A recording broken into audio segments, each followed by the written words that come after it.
Bienvenue dans cette édition, la première de Mali Actualité, les titres. Deux membres du gouvernement au plus près de la population de Kanibonzon dans le cercle de Bankassa, ils sont porteurs d'un message de compassion suite à l'attaque perpétrée contre la localité dont on dénombre plusieurs victimes. Le Mali a l'honneur à Ouagadougou dans le cadre du FESPACO. 5 Maliennes viennent d'être glorifiées lors de la soirée Celebrity Day pour leur contribution à l'essor du cinéma africain. Les détails avec nos envoyés spéciaux, Bemba Sibi et Mfali Sidibé. Et en fin de journal, Abdul Karim Kabab nous fera le point de l'actualité sportive.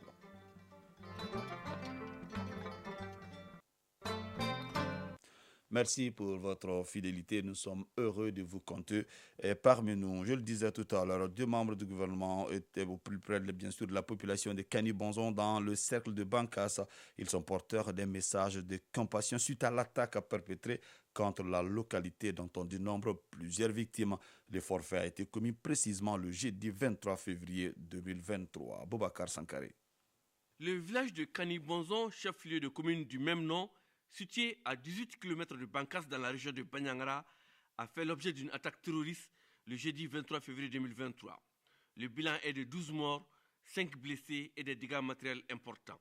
Deux membres du gouvernement, le ministre de la Réconciliation, de la Paix et de la Cohésion sociale, colonel-major Ismaël Ouagé, et le ministre délégué en charge de l'action humanitaire, Oumarou Diarra, se sont rendus sur place pour apporter le message de soutien aux populations de Kanibonzon. Oumarou Diarra, ministre en charge de l'action humanitaire. Dès l'attaque barbare par l'esprit obscurantiste, le président de la transition a instruit cette mission, consolider ce qui a été fait par le gouverneur de la région à l'endroit de sa population, mais aussi présenter ses condoléances les plus attristées à l'ensemble de la population du cercle de Bankas en général et particulièrement de la commune de Kanibonzon.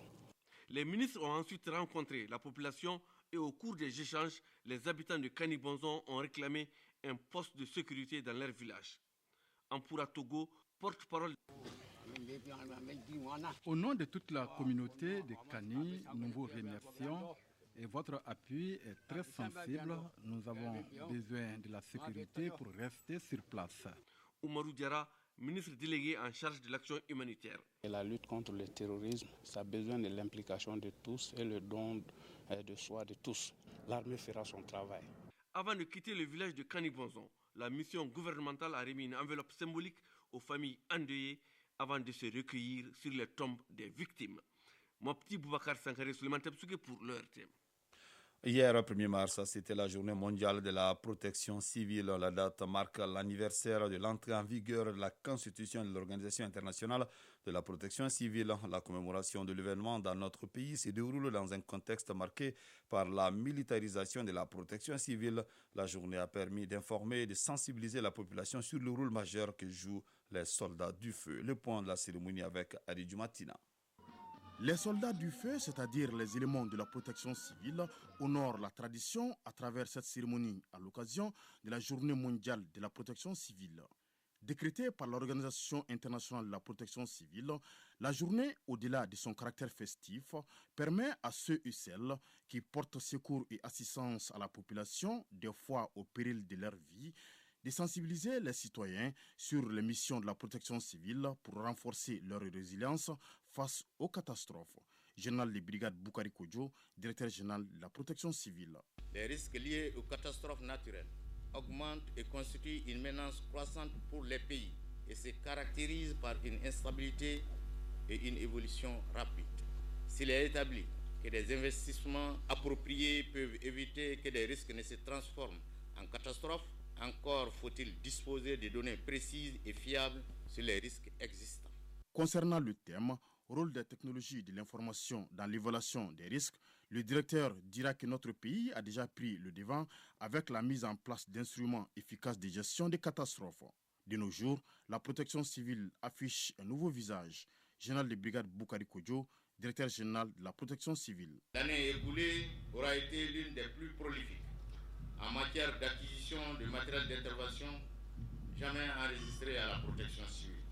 S'agissant du renforcement des ressources humaines, la Direction générale de la protection civile a effectué effectué un recrutement de 1002 recrues, actuellement en formation professionnelle à l'École nationale de la protection civile. Oumar Sogoba, secrétaire général du ministère de la Sécurité et de la Protection civile.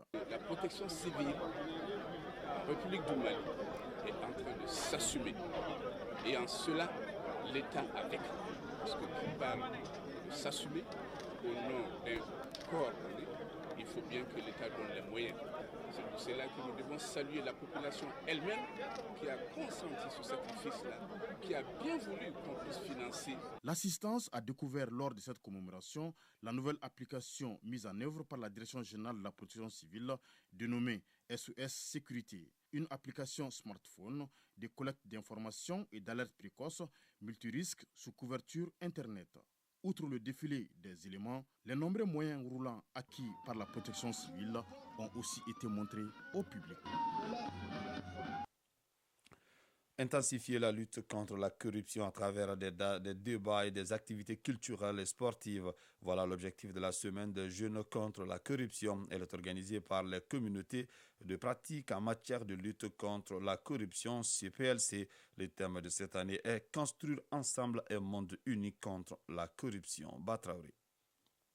Tous contre la corruption au Mali. C'est la vision d'un ensemble de regroupements de jeunes sous la houlette des communautés de pratique en matière de lutte contre la corruption CPLC. Le regroupement célèbre la 7e édition de son initiative autour du thème « Construire ensemble un monde uni contre la corruption ». La semaine bénéficie du soutien financier de l'École nationale d'administration publique du Québec à travers l'USAID, c'est-à-dire le projet d'appui à la lutte contre la corruption pour et par l'égalité des genres. Mariam Diama Sanogo, présidente des CPLC. C'est de créer une synergie d'action entre les organisations de la société civile de lutte contre la corruption, les structures étatiques de lutte contre la corruption pour une lutte plus efficace. La semaine de la jeunesse contre la corruption se déroule du 1er au 7 mars 2023. Elle est marquée par des conférences, débats, des activités culturelles et sportives à Bamako et dans les régions de Kaï, Kulukoro, Sikasso et Ségou. Actualité hors de nos frontières, direction le Burkina Faso, en marge du FESPACO, s'est tenue une soirée de reconnaissance de certaines femmes du monde du cinéma pour leur contribution à l'essor du cinéma africain. 5 Maliennes étaient à l'honneur au cours de cette soirée, dont l'invité d'honneur et l'invité spécial étaient également 2 de nos compatriotes. Les reportages de nos envoyés spéciaux à Ouagadougou, Bemba Sibi et Mfali Sidibé.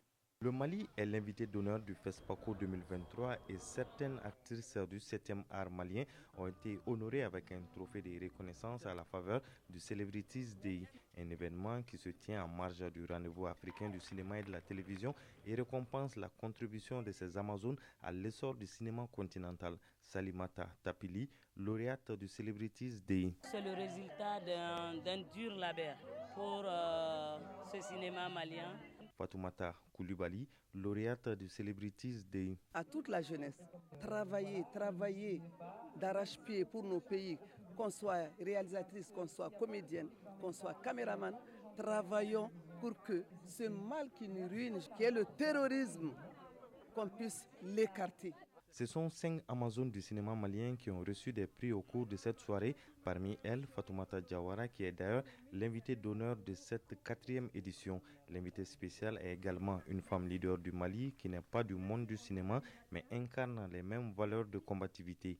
Aïssata Sissé, dite Château, invitée spéciale du Celebrities Day. Je le dis, mesdames et messieurs, ce prix aux femmes, à nos militaires, parce que Dieu seul sait combien ils se battent jour et nuit pour que la paix revienne chez nous.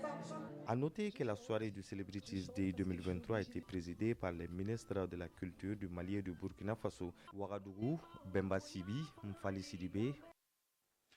7h passées de 10 minutes. Au Nigeria, le président nouvellement élu Bola Tinubu a reçu hier dans l'après-midi le certificat de son élection lors d'une cérémonie solennelle devant les membres de la commission électorale à Abuja.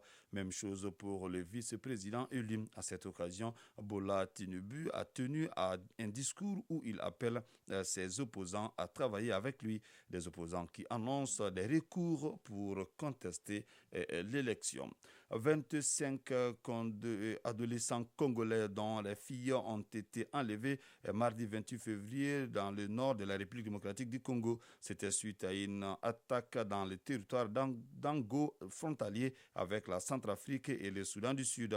Des membres de la rébellion ougandaise de l'armée de résistance du Seigneur LRA pourraient être à l'origine de cet enlèvement. Pour terminer cette page internationale, les États-Unis ont approuvé la vente à Taïwan pour 619 millions de dollars de munitions à destination de ces avions de chasse F-16, a annoncé le Pentagone hier mercredi 1er mars. La vente de ces armements américains risque de froisser Pékin. Cette livraison renforcera la capacité de Taïwan à assurer la défense de son espace aérien, la sécurité régionale et l'interopérabilité avec les États-Unis, affirme le Pentagone.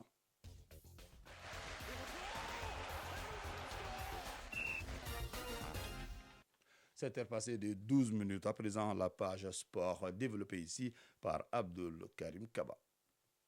Coupe du Mali de football, les 16e de finale démarrent ce samedi et les rencontres de Bamako se joueront à l'intérieur. Et c'est là à la suite des sollicitations de certaines régions pour accueillir les matchs de Bamako et aussi en raison de l'indisponibilité de 2 stades du district de Bamako, à savoir le stade Modibo Keïta et le stade Mamadou Konaté, suite aux travaux de rénovation de ces stades. Les différentes rencontres se disputeront à l'intérieur du pays, notamment le déplacement du stade malien de Bamako à Kita et affrontera Simbo AC. Le Djoliba AC sera à Kaya et jouera contre Académie Kaya. Quant à l'Aistral de Bamako, elle en découdra à Koulikoro avec Bouroumassa.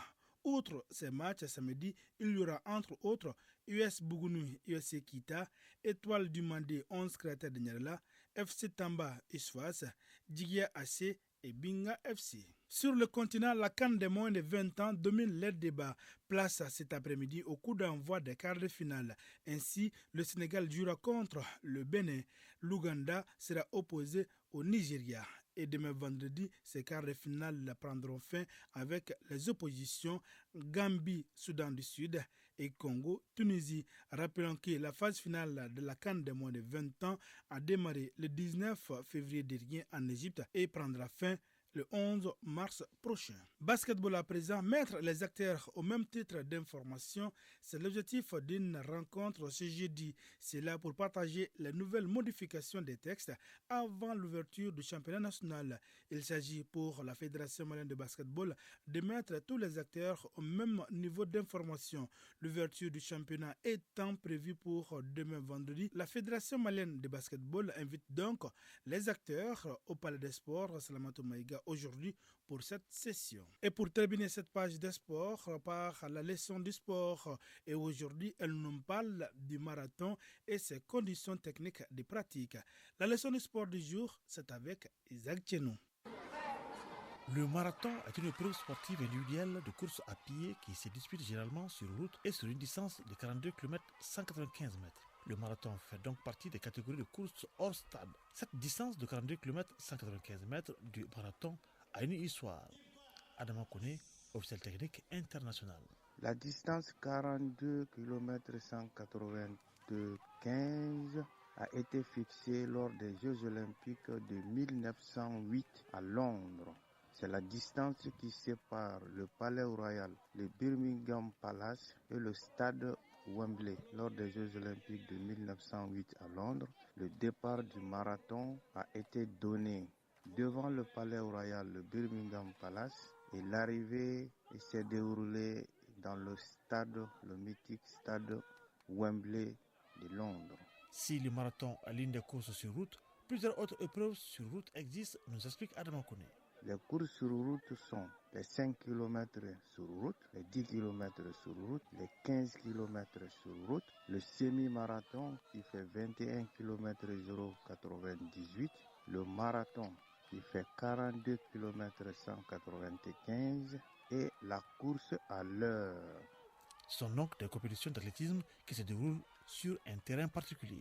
Les courses sur route sont des épreuves d'athlétisme qui se courent sur la route, sur un sol dur, du bitume sur le goudron comme on le dit, ou sur le pavé. différent du cross qui se court sur un sol souple comme du gazon ou les sols boisés. Le marathon et les autres courses sur route font partie des épreuves de fond en athlétisme. Chronique judiciaire. Les huissiers commissaires de justice constituent un maillon important dans la mission du service public de la justice. Ils sont près d'une centaine de professionnels répartis sur l'ensemble du territoire à animer cette corporation. Toutefois, certains agents immobiliers se font appeler de façon anormale maîtres au détriment de l'ordre des huissiers. Chronique judiciaire, une réalisation de Adama Djimde qui du reste est appelé à d'autres fonctions. L'huissier commissaire de justice est un acteur du droit, donc de la famille judiciaire. Il a pratiquement le monopole de l'accomplissement de certaines formalités indispensables au bon déroulement d'un procès. Il est aussi chargé des significations judiciaires, c'est-à-dire qu'il lui revient de porter à la connaissance des justiciables les convocations devant les tribunaux. Cela afin de leur permettre d'assurer leur défense. L'huissier commissaire de justice porte les décisions rendues afin d'en permettre l'exécution. À ce titre, il est chargé, seul ou avec le concours de la force publique, de procéder à l'exécution forcée des décisions de justice. Le champ d'application de l'huissier correspond à la répartition de la carte judiciaire de notre pays. Maître Boubacar Namakoro Diallo, président de l'Ordre des huissiers commissaires de justice du Mali. L'ensemble du territoire national est couvert par le service des commissaires de justice. La répartition est faite en fonction de la cour d'appel. Vous savez, aujourd'hui, il y a 3 cours d'appel au Mali. La cour d'appel de Bamako, la cour d'appel de Kaï et la cour d'appel de Mopti. Et territorialement, vraiment, on peut dire qu'il y a une satisfaction totale à ce niveau-là. Les juges de Mopti, de Gao, de Tombouctou, de Kidal sont répartis au niveau de la cour d'appel de Mopti. La cour d'appel de Kaï couvre la région de Kaï. Et la cour d'appel de Bamako concerne Bamako, Ségou, Kouloukoro, Sikasso. Donc on peut dire que le maillage territorial à ce niveau-là est parfait. L'exercice de la profession d'huissier commissaire de justice se fait souvent dans la confusion, car certains agents immobiliers se font appeler maîtres au détriment des professionnels. Maître Boubacar Namakoro Diallo, président de l'Ordre des huissiers commissaires de justice du Mali. Souvent on a même tendance à comprendre qu'ils émettent même des sommations avec des frais autres. Alors que la loi ne leur permet pas cela.